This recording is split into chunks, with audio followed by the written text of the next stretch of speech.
लोगों ने KGF chapter 2 देख ली है उनको तो ये जबरदस्त डायलॉग याद ही होगा, he is the biggest criminal, he is the biggest businessman. लेकिन केजीएफ 2 के बाद अब सबसे बड़ा सवाल उठ रहा है केजीएफ के चैप्टर 3 को लेकर। क्या केजीएफ चैप्टर 3 भी आएगा या फिर ये बस एक अफवाह है? यही कुछ सवाल आजकल नेशनल और इंटरनेशनल फैंस के दिमाग में घूम रहे हैं। ये पूरी कहानी शुरू हुई केजीएफ 2 के एक पोस्ट क्रेडिट सीन को लेकर। जब ऑडियंस दुख और खुशी दोनों इमोशंस को लेकर जूझ रही थी, तभी फिल्म मेकर्स ने इसमें एक और इमोशन ऐड कर दिया, एक्साइटमेंट। केजीएफ चैप्टर 3 के अनाउंसमेंट के साथ, और वो भी रमिका सेन यानी रवीना टंडन के हाथों, जो कि फिल्म में रॉकी भाई की जिंदगी की सबसे बड़ी विलेन है। इनका एटीट्यूड बड़ा ही सीरियस और डेंजरस दिखाया गया है, यानी केजीएफ 3 की बात मजाक बिल्कुल भी नहीं है। लेकिन सबसे बड़ा क्वेश्चन ये है कि केजीएफ की कहानी आगे कैसे बढ़ेगी, जबकि रॉकी भाई तो जहाज समेत डूब गए और सारा सोना भी समंदर की गोद में समा गया। एकदम परफेक्ट एंडिंग। वैसे केजीएफ चैप्टर 3 के बनने के पीछे 3 पॉसिबिलिटीज हो सकती हैं। पहला तो ये कि रॉकी भाई कानून की नजरों में मर चुके हैं, लेकिन इन सब के पीछे रमिका सेन के साथ चुप चुप के सीक्रेटली डील है, ताकि गवर्नमेंट की इज्जत बच जाए और इतिहास के पन्नों में यही दर्ज हो कि सरकार के आगे क्रिमिनल को हार मानना पड़ा। जबकि असल में रॉकी तो जिंदा है और रमिका सेन से दूर रहकर ही राज कर रहा है, और वो भी इंटरनेशनल जमीन पर। क्योंकि भले ही रीना यानी रॉकी की हीरोइन चली गई हो, लेकिन माँ को दिया गया वचन सबसे अहम है, पूरी दुनिया का सबसे पावरफुल और अमीर शख्स बनना। गाइस, दूसरी पॉसिबिलिटी ये हो सकती है कि सच में रॉकी भाई ने खुदकुशी कर ली हो, उसने मौत को गले लगा लिया हो और फाइनली रमिका सेन जीत गई और मॉन्स्टर हार गया।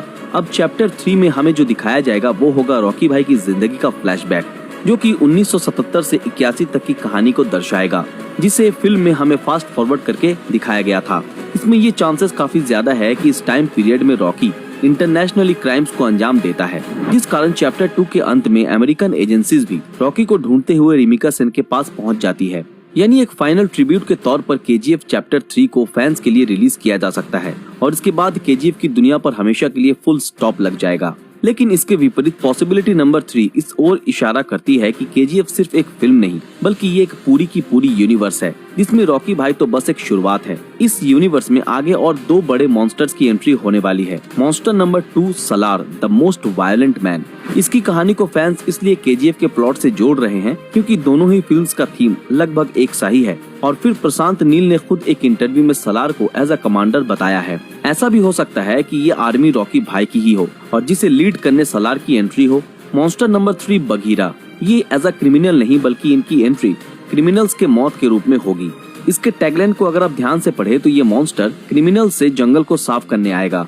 मतलब ये कि रॉकी भाई प्लस सलार वर्सेस बघीरा भी देखने को मिल सकता है। वैसे केजीएफ के फाइनल चैप्टर में कौन किस पे भारी पड़ेगा ये कह पाना तो मुश्किल है, लेकिन प्रशांत नील के फिल्मिंग स्टाइल को देख ये तो कहा जा सकता है कि केजीएफ की कहानी इतनी जल्दी तो खत्म नहीं होने वाली।